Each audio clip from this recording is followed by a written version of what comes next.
Voici maintenant la ligne orange des modèles. Nous allons découvrir les bénéfices d'utilisation des modèles du poulet, de la tour Eiffel, de la matrice de Porter, de Pestel, des chapeaux de Bonneau. Pourquoi des modèles? Nos réflexions sont faites à partir de réseaux de neurones qui forment des modèles dans notre tête. Ils nous aident à interpréter nos expériences. Ils nous aident à décider et à prédire ce qui va arriver si nous choisissons une solution plutôt qu'une autre. Comme il est impossible d'évaluer les millions de choix possibles, ce sont ces modèles qui nous permettent de générer des images intérieures qui vont guider notre comportement et ceux de l'équipe projet. La synchronisation d'un projet, c'est le passage d'images intérieures individuelles à une image collective publique. C'est cette image collective qui va guider et influencer les images intérieures individuelles pour orienter le comportement des différents membres de l'équipe projet. C'est la dépendance réciproque des membres du projet qui fait qu'ils ne peuvent fonctionner qu'ensemble. Les modèles sont utiles pour réduire le temps de conception, pour aider les clients à comprendre leurs objectifs, pour simplifier le processus de planification des ressources, pour baisser le coût de la planification. Posez-vous la question, comment Weight Watchers aide-t-il ses clients à maigrir? Elle donne un barème de points qui permet de sélectionner les aliments appropriés sans avoir à recalculer les calories de chaque aliment. Pour gagner du temps, il est donc possible d'utiliser des modèles plutôt que de recommencer la structuration d'un projet à chaque fois. Toute bonne maîtresse ou maître de maison sait découper un poulet. Il a en effet intégré dans sa tête le modèle du poulet. Sans la mise en œuvre de ce modèle, il va découper son poulet comme du saucisson, ce qui est un autre modèle. Bref, si vous n'avez pas de modèle, vous allez devoir faire un effort cérébral pour trouver une manière de découper ce fameux volatile. Les 8 images de construction de la tour Eiffel sont un bon exemple de modélisation d'un projet. Il y en a bien d'autres évidemment. Les modèles ne sont que des images intérieures qui nous aident à détricoter la complexité. La phase 1 est celle de l'idée invisible dans la tête de son concepteur. Ces idées intrinsèques doivent sortir de sa tête pour naître à la vie et devenir visibles par tous les acteurs du projet. La phase 2 est celle de la formulation qui permet de préciser des objectifs SMART, c'est-à-dire intelligents en anglais, et que l'on peut traduire par spécifique, mesurable, quantifiable, réaliste, planifié dans le temps. Avec des objectifs clairs, vous allez rallier des avocats à votre projet. Rappelons qu'un projet se caractérise par un objectif précis et unique à atteindre, des actions à réaliser, des ressources humaines et matérielles à synchroniser, et enfin une date de début et de fin déterminée.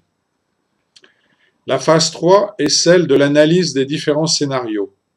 On analyse différentes solutions et on examine leurs différentes faisabilités.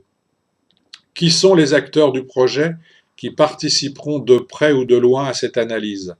Les bénéficiaires, le maître d'ouvrage, le maître d'œuvre, le coordonnateur de projet, l'équipe projet, les comités de consultation. C'est un travail en transversalité.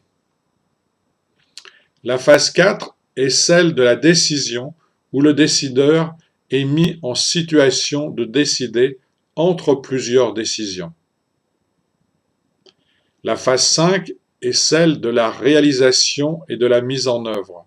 Bien préparée, cette phase peut alors se dérouler rapidement. Dans le cas de la Tour Eiffel, il n'a fallu que 2 ans et 2 mois pour la réaliser grâce à des pièces préfabriquées. La phase 6 est celle de la transition à l'opérationnel. C'est celle de l'appropriation du produit et du service par ses utilisateurs. La phase 7 est celle qui traverse l'ensemble de ce module. C'est celle des rapports et des feedbacks qui se passent tout au long du projet et qui va permettre de piloter le projet vers son objectif en minimisant les coûts en temps, argent et ressources humaines. La phase 8, enfin, est celle de la post-évaluation. Elle sert à tirer les leçons du projet et à capitaliser de l'expérience pour les projets futurs. La matrice de Porter est intéressante pour détecter les signaux faibles et combattre les pressions que peuvent exercer les fournisseurs, les nouveaux entrants, les clients et les produits de substitution. Ces facteurs influencent les rétroactions que le projet doit enclencher pour parvenir à son terme. Par exemple, les nouveaux entrants peuvent rendre votre projet obsolète. Les fournisseurs peuvent exercer des pressions pour relever leurs prix. Les clients peuvent ne pas respecter leurs engagements financiers. Des produits ou des services de substitution peuvent apparaître, mettant votre projet hors jeu. Vous pouvez facilement construire cette matrice avec quelques post-it. Le modèle Pestel tire son nom de la première lettre de 6 domaines. Elle vise à déterminer les forces motrices du futur en cherchant leurs impacts dans le domaine politique, dans le domaine économique, dans le domaine social, dans le domaine technologique, dans le domaine écologique et enfin dans le domaine légal.